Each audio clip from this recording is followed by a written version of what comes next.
ఆమె చేసినటువంటి అనేక దురాఘాతాల వలన అక్కడ ఉన్నటువంటి పిల్లలు కానీ పేరెంట్స్ కానీ వాళ్ళందరూ నాకు ఇచ్చిన ఫిర్యాదు మేరకు నేను ప్రభుత్వానికి జిల్లా కలెక్టర్ గారికి వాటిపైన విచారణ చేయమని పంపించాను. It is my right, it is my privilege.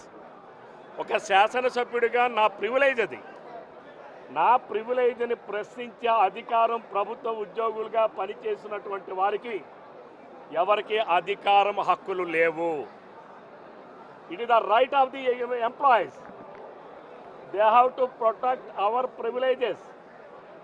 At the same time ఉద్యోగాలకి పొందడం కోసం అంబేద్కర్ గారు రాసిన రాజ్యాంగం ప్రకారం రిజర్వేషన్లు కల్పించుకున్నాం మనం.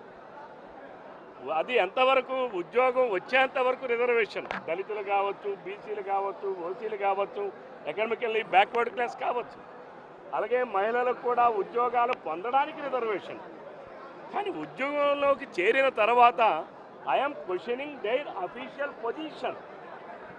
when I am speaking to the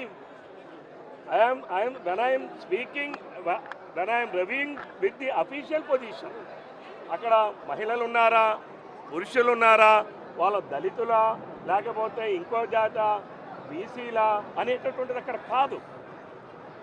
ఈ స్పష్టత అనేది అందరికీ రావాలని చెప్పి నేను విజ్ఞప్తి చేస్తున్నాను మీ ద్వారా.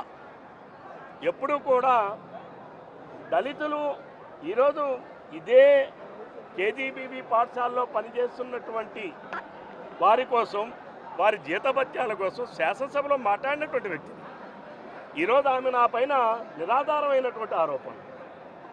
ఆమె బహుశా మహిళా జాతికే ఇటువంటి వాళ్ళ ప్రవర్తన వలన ఒక మచ్చగా మిగిలిపోతుంది.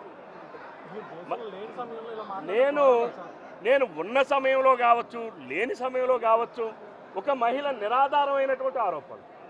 ఆమె ఆడిన భాష, ఆమెకు ఆ భాష తాలూకా అర్థం తెలుసో లేదు శారీరకంగా నన్ను హింసపెట్టారు.